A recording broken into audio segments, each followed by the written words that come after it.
This is the new Mercedes S-Class. Compared with the old one, it's bigger, quicker, more economical and loaded with trend-setting technology. People are banding around the term greatest car in the world. So we best find out who it is then. It's been 5 years in development. Gone is the understated old shape, replaced by a much bolder design, with muscle car-style bulging wheel arches. Merc wanted to see this hurtling down the motorway and get out of its way. Build quality? Well, after a few years where standards seem to slip a little, they've really upped the ante. The reassuring thunks and clunks are back, as they should be, mind you, because this car starts at £55,000 and goes all the way up to 100 grand. Let me give you an idea about the attention to detail Mercedes have gone to in putting together this new S-Class. They got a load of rival manufacturer cars, hooked up some drivers to heart rate monitors, and then sent them on a 300-mile journey. And they found that on average, the drivers in the S-Class had a heartbeat 5 beats per minute lower than the competitor cars. And I can quite believe it. It's totally silent in here, almost eerie, but completely and utterly relaxing. Now I'm driving the new S500, which comes in at a shade under 70 grand in standard trim. It's got the new 5.5 litre V8, which kicks out 388 horsepower. And I've got to say, for a car that weighs, what, nearly 2 tons, it's enough get on the move. In fact, 0 to 62 comes up in a hair-like 5.4 seconds. And it feels like it could go on and on forever. But in typical German fashion, they've capped the top speed at 155. Now, the car comes standard with a 7G Tronic automatic gearbox. It's 7-speed, and the changes, well, they're seamless. It's a joy to use. You can also override it in manual mode with some buttons behind the steering wheel. The ride on air suspension, which can be varied from silky smooth to sporty at the touch of a button, is fantastic. As you'd expect from the S-Class, it's very comfortable, a great place to be. And then there's adaptive body control, which is an option but fitted on this car. Here, 4 hydraulic rams will stop any roll in the car. That takes the body control just that bit further. And it's amazing to think how far these big luxurious barges have come on over the years. And this new S-Class has certainly lifted the bar just that bit further. The S-Class has always been a showcase for technology, being the first ever car to be fitted with ABS and ESP. So what's new on this model that we can expect on every other car in years to come? Well, this is the command system, a bit like BMW's iDrive, but a bit easier to use. Oh, and look at those pretty pictures when you move the seats.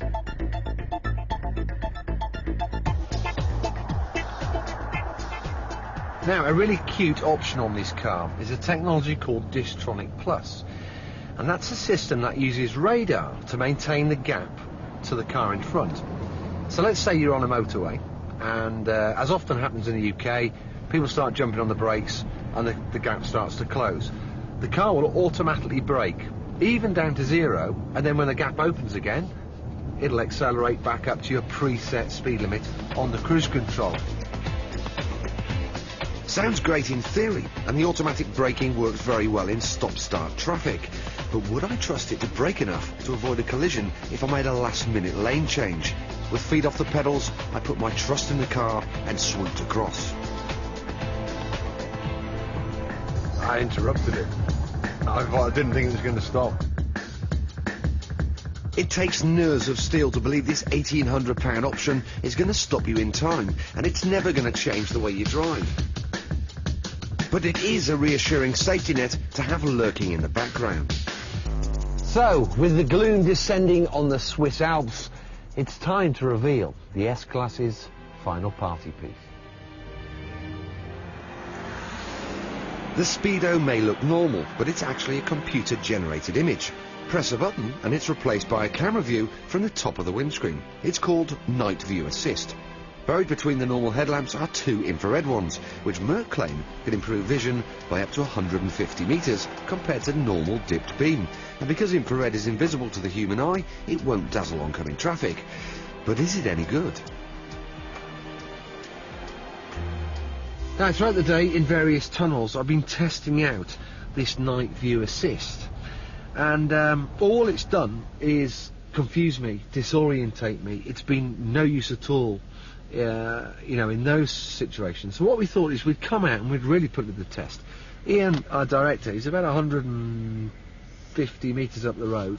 I can see him on dip beam with my naked eyes. Let's look down at the night vision display. He's nowhere to be seen. It's rubbish. It doesn't work. It's a gimmick. It costs £1,300 and it's an option I certainly wouldn't tick. But it's about the only gripe I've got with the new S-Class. Join us after the break when the gang back in the office will be discussing this awesome car.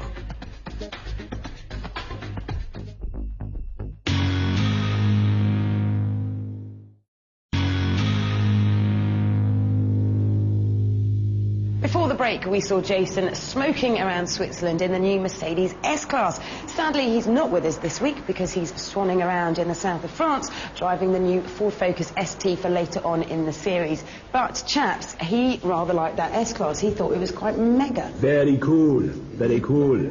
I just can't get excited by these big limos. I see the manufacturers seem to be competing now as who can invent the latest gimmick driver aid. Not gimmicks, It's like Formula One, it's ruining the driving It's not experience. gimmicks. You don't need all these aids. No, it's not gimmicks. I mean, they put ABS in an S-Class first. Oh, It's that's the useful. crystal ball of motoring. What they have now, you'll have on your Vectra in 10 years' time. You know? This Distronic Plus thing, what is that all about? People should use their brains, use their eyes, be able to take their foot off the accelerator when something's slowing in front and put it on the brake and slow the car themselves, not rely on technology and gadgets. I do agree, but if it stops that one person running into the back of somebody, it's worth it. But you have to be on cruise control first. You've got to be in cruise control mode for it's working. So already the driver's not using the brake or the throttle. He's already reading his business report or her business report about work. The eyes are already coming off the road ahead. Doesn't matter because they'll brake for you. But look, my computer's crashed a few times, so this is all run by computers. And we've got to get the human being in charge of the car. Totally agree. No, it's all good. Anything that helps you interact with your surroundings to give you more information about what you're doing. The information is out of the windscreen. What's this night vision thing? The screen is below the windscreen, so you're having to look down. Line of sight is not that different, Tiff. And I have saying that I have seen that work in an S-Class before, and it did seem to work a bit better than that. If it's heads up, it might have a future. So you're looking out the same view. Yeah, well, I like gadgets. I mean, you can't work that computer over there. I can. So I'm not taking anything from you. I mean, But you like big fat cars anyway, so... I like the big fat You're a cars. limo lover. The more pumpy seaty bits and more screens. In fact, I'm going to have an S-Class. I think that's wicked, and I'm going to have extra screens fitted just to annoy you.